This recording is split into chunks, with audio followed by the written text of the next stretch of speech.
We are now a little over 2 weeks away from the start of the regular season. We got to see the Bulls in action in their first preseason game. They've got another one coming up tonight. But given the season is about to begin, it is that time of year where I give my annual Bulls awards predictions for this upcoming season. The made-up hypothetical awards that I started a couple years back when I give my predictions on who will be the Bulls MVP, most improved player, sixth man of the year, etc.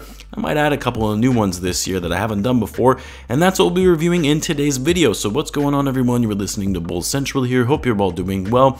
Before I get into the content, giveaway announcement. Yes, a little while coming, but I was finally able to put the whole drawing together and have 3 winners generated for the Bulls tickets for this upcoming season, or a jersey of your choosing. And the 3 winners are AB Reacts, Jose Caro, and Joshua Tyus. For all 3 of you, please be sure to direct message me either through email or on Twitter or Instagram, whether you want the Bulls tickets or the jersey.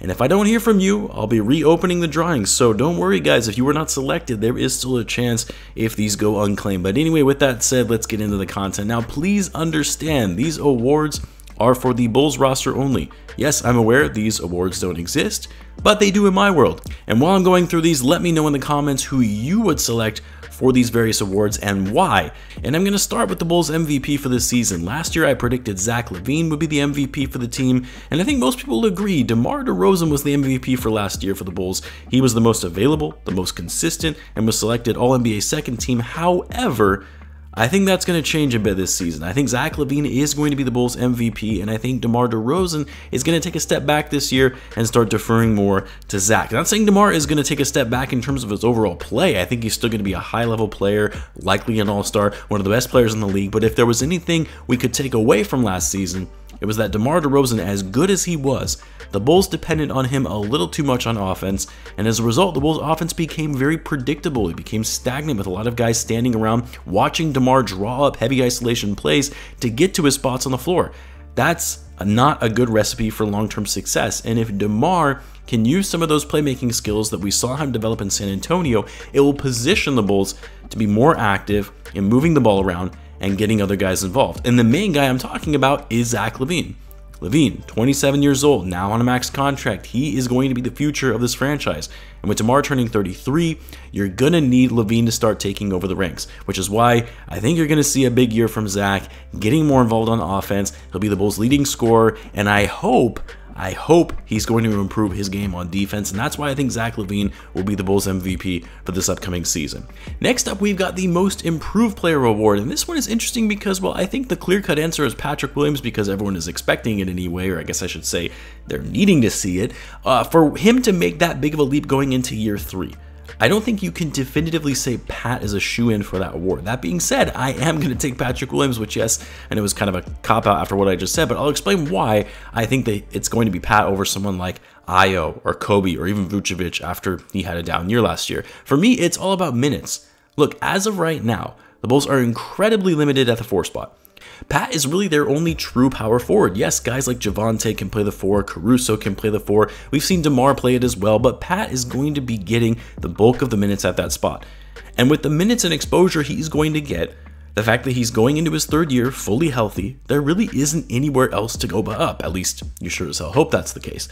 I know in that preseason opener he didn't look particularly great, but it is just one game and a preseason game at that. But I do expect to see Pat much more aggressive on the offensive end, attacking the basket more, playing on ball and creating his own shot rather than just being a catch and shoot wing like we've seen before, and I think his defensive game will improve as well. For Ayo or even Coby for that matter, with how many backcourt players the Bulls have, you really don't know if these guys are going to get enough time on the court to be like, wow, they had a drastic improvement from last season.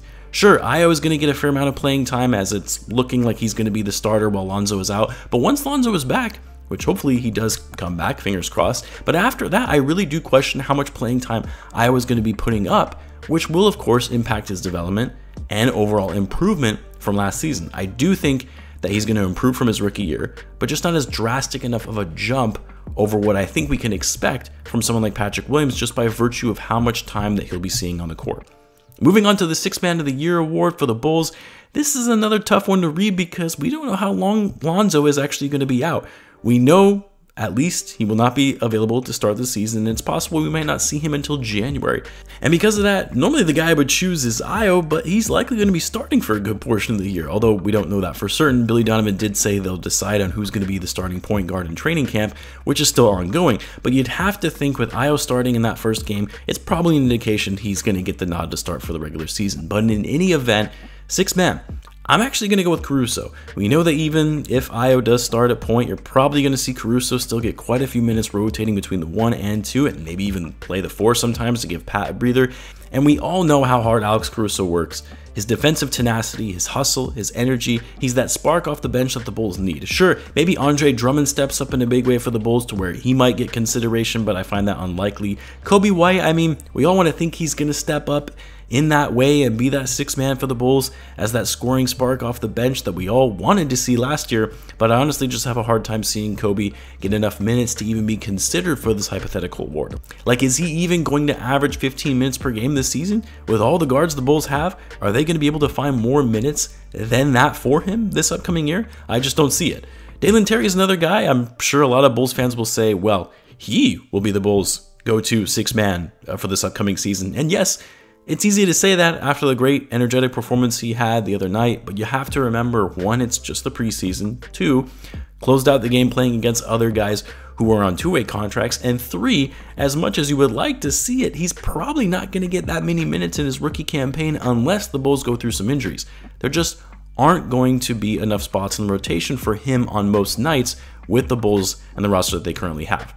Up next, we have the Defensive Player of the Year award. I think this one is actually pretty easy because with the uncertainty surrounding Lonzo Ball, Patrick Williams, a good defender, but still working on that aspect of his game. Same with someone like Ayo. So I think you have to go with Alex Caruso, who I still believe that if he wasn't for the punk move that Grayson Allen pulled, sidelining him for weeks on end last year, and also just not really being fully back to himself even after he did return, I do think that Caruso would have been an all-defensive team player with how locked in he was on that end of the floor. He was leading the league in steals despite coming off the bench.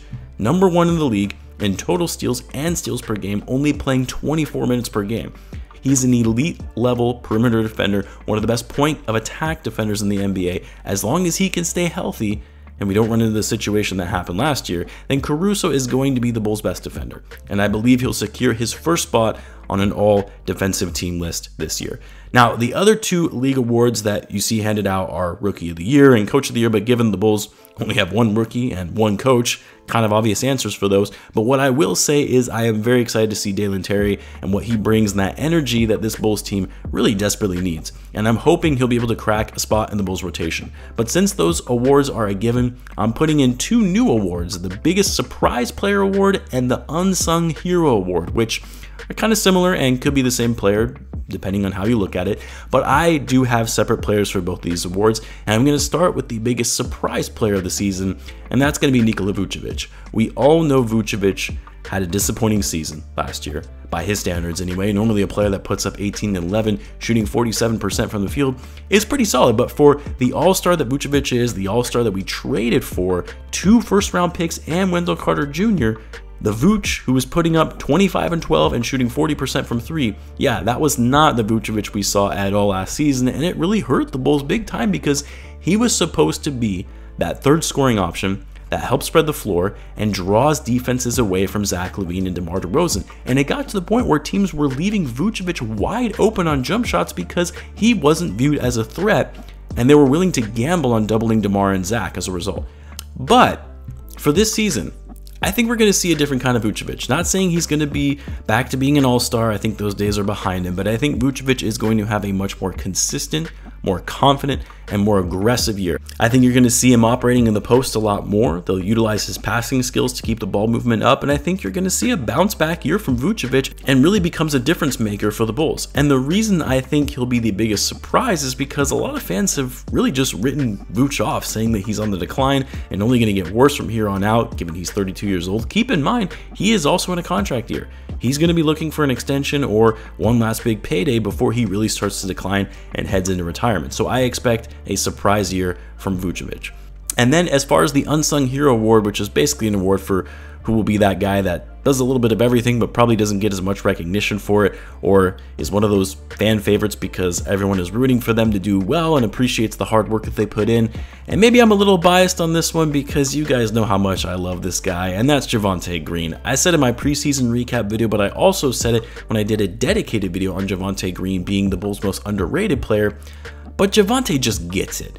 He knows his role, does whatever he's asked, hustles on every play, always seems to be in the right place, and for a guy who was undrafted, had to work his way into the league, was more of a filler piece when the Bulls made that trade for him, and they extend him for a vet minimum deal, and now he's become one of the more important role players for the Bulls, and stepped up in a big way last season, starting most of the year when Patrick Williams was out. He'll be that unsung hero for the Bulls. Some other guys that might be in it for consideration, obviously Alex Caruso because the fans love him, Dalen Terry as well if he can get meaningful enough playing time to be that unsung hero, and who knows, maybe even Andre Drummond if he comes out and just plays hard and does well and ends up being that piece that the Bulls really needed to give them size off the bench. He might end up becoming a fan favorite, but for now I'm going to go with Javonte Green.